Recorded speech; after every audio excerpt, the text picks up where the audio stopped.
Radhe Radhe everyone. आज की video में मैं आपको विजया एकादशी की व्रत कथा सुनाऊंगी। तो देखिए, विजया एकादशी की व्रत कथा सुनने के लिए हम एक लोटा जल लेंगे और अपने सीधे हाथ में थोड़े से तिल या तो फूल लेकर हम कहानी शुरू करेंगे। तो चलिए विजया एकादशी की व्रत कथा शुरू करते हैं। इन कथाओं में अर्जुन को इतना आनंद आ रहा था कि उसका मन तृप्त नहीं हो रहा था। जया एकादशी की कथा सुनने के बाद अर्जुन बोले, हे मधुसूदन, फागुन मास के कृष्ण पक्ष की एकादशी का क्या नाम है तथा उसका व्रत किस विधि से किया जाता है? कृपा करके मुझे इसके विषय में भी विस्तार से बताएं। भगवान श्री कृष्ण बोले, हे पार्थ, फागुन मास के कृष्ण पक्ष की एकादशी को विजया एकादशी के नाम से जाना जाता है। इसके व्रत के प्रभाव से मनुष्य को विजय प्राप्त होती है। उस विजय एकादशी के महात्म्य को श्रवण करने से ही सभी पापों का नाश हो जाता है। एक समय देवऋषि नारद ने जगत पिता ब्रह्मा जी से कहा, हे ब्रह्मा जी, आप मुझे फागुन मास के कृष्ण पक्ष की विजया एकादशी का महात्म्य और विधि बताइए। ब्रह्मा जी बोले, हे पुत्र, विजया एकादशी का व्रत प्राचीन और नवीन पापों को नष्ट करने वाला है। इस एकादशी की विधि मैंने आज तक किसी को नहीं बताई है, किंतु तुम्हें बताता हूँ। यह समस्त मनुष्यों को विजय प्रदान करती है, अतः विस्तार पूर्वक सुनो। त्रेता युग में मर्यादा पुरुषोत्तम भगवान श्री रामचंद्र जी को जब 14 वर्ष के लिए वनवास हो गया, तब वह श्री लक्ष्मण जी तथा माता सीता सहित पंचवटी में निवास करने लगे। उस समय महापापी रावण ने श्री सीता जी का हरण कर लिया। इस दुखद समाचार से श्री रामचंद्र जी तथा लक्ष्मण जी अत्यंत व्याकुल हो गए और सीता जी की खोज में चल दिए। घूमते घूमते वो जटायु के पास पहुंचे। जटायु ने उन्हें सीता जी के हरण का पूरा वृतांत सुनाया और भगवान श्री रामचंद्र जी की गोद में अपने प्राण त्याग कर स्वर्गलोक को चले गए। कुछ आगे चलकर राम लक्ष्मण जी सुग्रीव से मिले। सुग्रीव से उनकी मित्रता हो गई और उन्होंने बाली का वध कर दिया। श्री हनुमान जी ने लंका में जाकर सीता जी का पता लगाया और सीता जी से श्री रामचंद्र जी तथा सुग्रीव की मित्रता का वर्णन किया। वहां से लौटकर हनुमान जी रामचंद्र जी के पास आए और अशोक वाटिका के सब समाचार कहे। तब श्री रामचंद्र जी ने सुग्रीव की सहमति से वानरों और भालुओं की सेना सहित लंका पर प्रस्थान कर दिया। जब श्री रामचंद्र जी समुद्र के किनारे पहुंचे, तब उन्होंने अगाध मगरमच्छों से युक्त समुद्र को देखकर लक्ष्मण जी से कहा, हे लक्ष्मण, इस अगाध अनेक जीवों से युक्त समुद्र को किस प्रकार पार कर सकते हैं? तब श्री लक्ष्मण जी बोले, हे भ्राता, आप पुराण पुरुषोत्तम आदि पुरुष हैं, आप सब कुछ जानते हैं।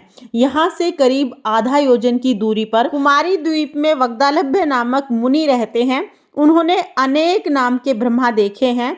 आप उनके पास जाकर अपनी विजय का उपाय पूछिए। लक्ष्मण जी के वचन सुनकर श्री रामचंद्र जी वग्दालभ्य मुनि के आश्रम में पहुंचे। उन्होंने प्रणाम किया और वहां पर बैठ गए।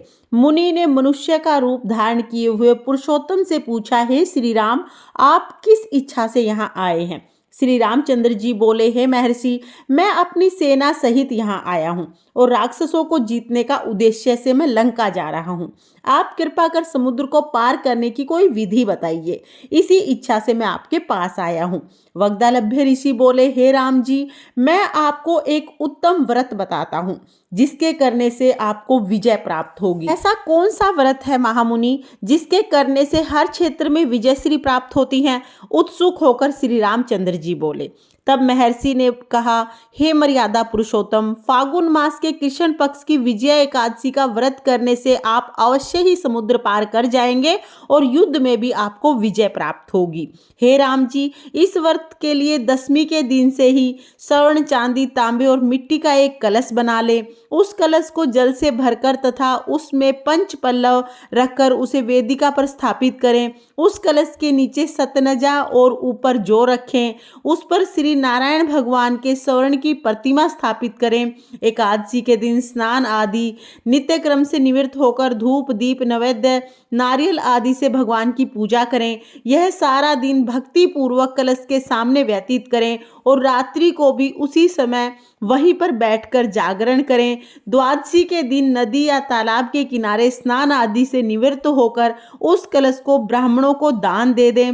हे श्री राम, यदि आप इस व्रत को सेनापतियों के साथ करते हैं तो आपको अवश्य ही विजय प्राप्त होगी। तो मर्यादा पुरुषोत्तम श्री रामचंद्र जी ने मुनि की आज्ञा अनुसार विधि पूर्वक विजया एकादशी का व्रत किया और इसके प्रभाव से दैत्यों के ऊपर विजय प्राप्त की। अतः हे राजन, जो मनुष्य इस व्रत को विधि पूर्वक करेगा उसकी दोनों लोकों में विजय होगी। श्री ब्रह्मा जी ने नारद जी से कहा था, हे पुत्र, जो इस व्रत का महात्म्य सुनता और पढ़ता है उसे वाजपेयी यज्ञ के समान फल प्राप्त होता है। भगवान श्री रामचंद्र जी को विजया एकादशी का पुण्य फल प्राप्त हुआ, उसी तरह इस कहानी को कहते सुनते हुकारा भरते सबको पुण्य फल प्राप्त हो और सबकी सभी मनोकामनाएं पूर्ण हो। ये थी विजया एकादशी की व्रत कथा। इसके बाद हम एक गणेश जी की कहानी जरूर सुनेंगे। तो चलिए गणेश जी की कहानी सुनाती हूँ। एक बार एक गांव में मेला लगा था। सब लोग मेले में जा रहे थे।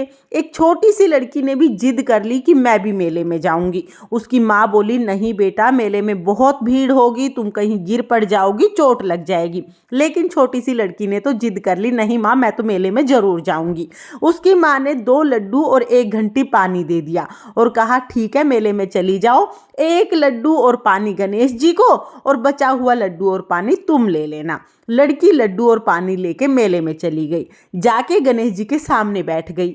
हे गणेश जी, 1 लड्डू और पानी तुम्हें, बचा हुआ लड्डू और पानी मुझे। ये कहते कहते सुबह से शाम हो गई।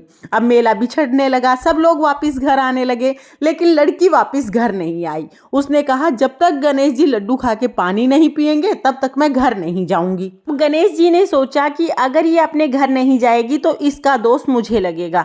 गणेश जी तो एक छोटे से बालक के रूप में आए और बोले, लो तुम्हारा लड्डू खाया, लो तुम्हारा पानी पिया, अब मांगो क्या मांगना है। छोटी सी लड़की मन में सोचने लगी, क्या मांगू, अन्न मांगू, धन मांगू, खेत मांगू, कोठी मांगू, बैल मांगू, सुहाग मांगू, क्या मांगू। अब वो सोच ही रही थी। इतनी देर में छोटा सा बालक बोला, जो जो तुमने सोचा है वो सब हो जाएगा, अब तुम अपने घर चली जाओ। वो लड़की अपने घर आ गई। घर आई तो माँ बोली, बेटा इतनी देर कहाँ लगा दी। लड़की बोली, माँ आपने ही तो कहा था कि गणेश जी को लड्डू खिला के पानी पिला के आना। मैं तो गणेश जी को लड्डू खिला के और पानी पिला के आई हूँ। जैसे ही लड़की ने ये बात कही, उसका घर अन्न धन से भर गया। जो जो लड़की ने सोचा था वो सब कुछ हो गया। हे गणेश जी महाराज, जैसे आपने माँ बेटी की इच्छा पूरी की, जैसे आपने उनके घर को धन से भरा, वैसे ही इस कहानी को कहते सुनते हुकारा भरते सबकी सब मनोकामना पूरी करना और सबके घर को अन्न धन से भर देना। ये थी गणेश जी की कहानी। इस तरह से हमारी विजया एकादशी की कथा कहानी पूर्ण होती है। तो फ्रेंड्स, आपको ये कथा कैसी लगी कमेंट करके जरूर बताना। और अगर ये वीडियो आपको पसंद आई हो, वीडियो आपके लिए थोड़ी बहुत भी यूजफुल हो, तो प्लीज़ वीडियो को लाइक कर देना और चैनल को सब्सक्राइब कर लेना। फिर मिलते हैं किसी और वीडियो में, तब तक के लिए जय श्री कृष्णा, राधे राधे।